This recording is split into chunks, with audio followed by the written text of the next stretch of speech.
my brothers and sisters. I love my country and I am proud of its rich and varied heritage. I shall always try to be worthy of it. I shall respect my parents, teachers and elders. I shall treat everyone with courtesy.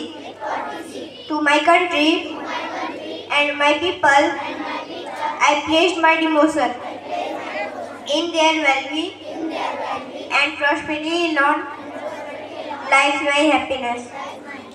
Thank you.